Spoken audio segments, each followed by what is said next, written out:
Papa est là, mon chéri, l'enfant honnête.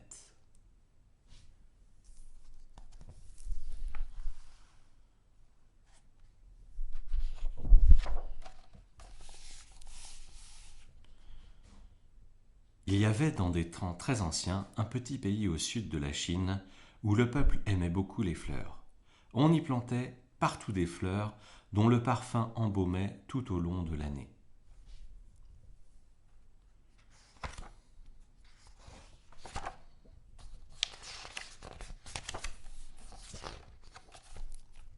Le roi de ce pays aimait aussi les fleurs.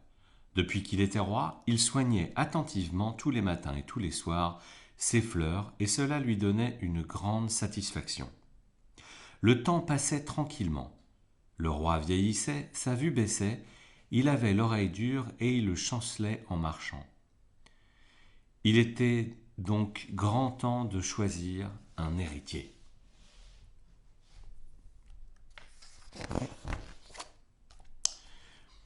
Qui serait l'héritier et comment allait-on le choisir? Le roi qui aimait tant les fleurs pensa naturellement à recourir aux fleurs. Ce jour-là, le roi fit annoncer sa volonté dans le pays entier. Tous les enfants devaient se rendre au palais royal pour prendre une graine de fleur. Celui qui obtiendrait en un an la plus belle fleur qui plairait au roi serait son successeur.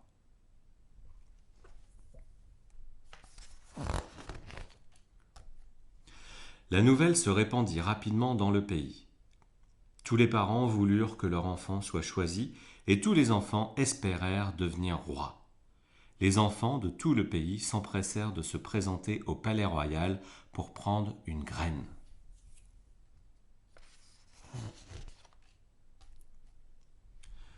Le dernier venu s'appelait Song Jin. Aidant son père à travailler dans les champs, il n'apprit la nouvelle que très tard et obtint la dernière graine de fleur qui restait. Il choisit un beau pot de fleurs, le remplit d'une terre fertile et y planta la graine.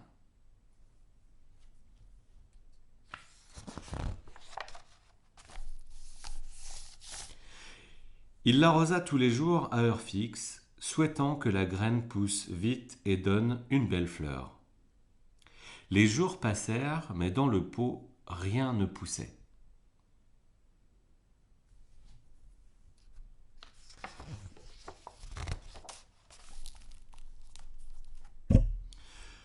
À bout de patience, Song Jin changea de pot pour un autre plus large. Il remplaça également la terre par une terre plus noire et plus fine.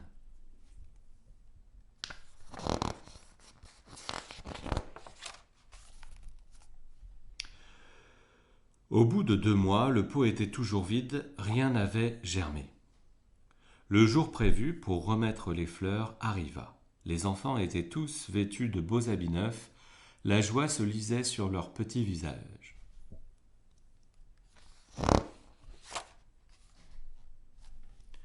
Tous portaient de belles fleurs rouges, jaunes, violettes, blanches. Ils se dirigèrent très animés vers le palais royal, espérant être choisis par le roi. Song Jin, honteux devant son pot vide, se disait « Je vais être la risée de tous les autres qui ont obtenu de belles fleurs. »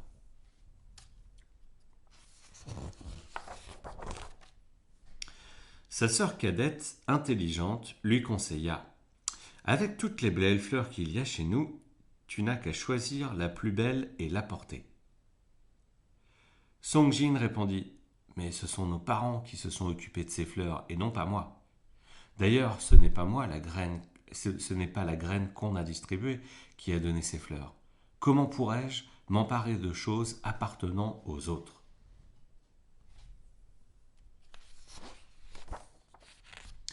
À ces mots, son père le félicita en lui disant que les bons enfants n'avaient jamais recours à la tricherie. Song Jin se rendit alors au palais royal, son pot vide dans les mains.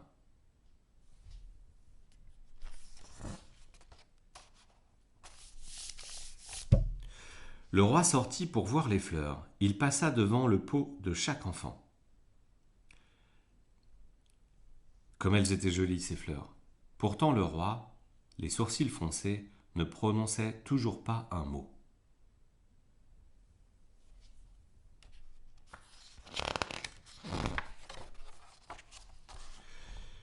Le roi arriva finalement devant Songjin, qui baissait la tête de honte en se demandant « Vais-je être puni pour n'avoir rien obtenu ?» Le roi lui demanda « Mon enfant, pourquoi as-tu apporté un pot vide ?»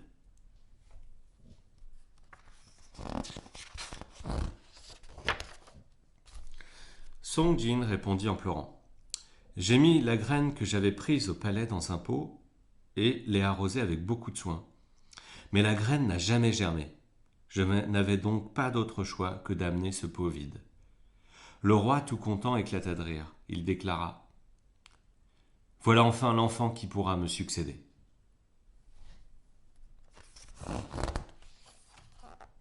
En effet, parmi les graines que le roi avait données aux enfants, il y avait une qui était stérile et n'aurait jamais pu pousser. L'honnête Songjin, qui n'avait pas eu recours à la fraude, fit l'admiration du roi. Bonne nuit les enfants.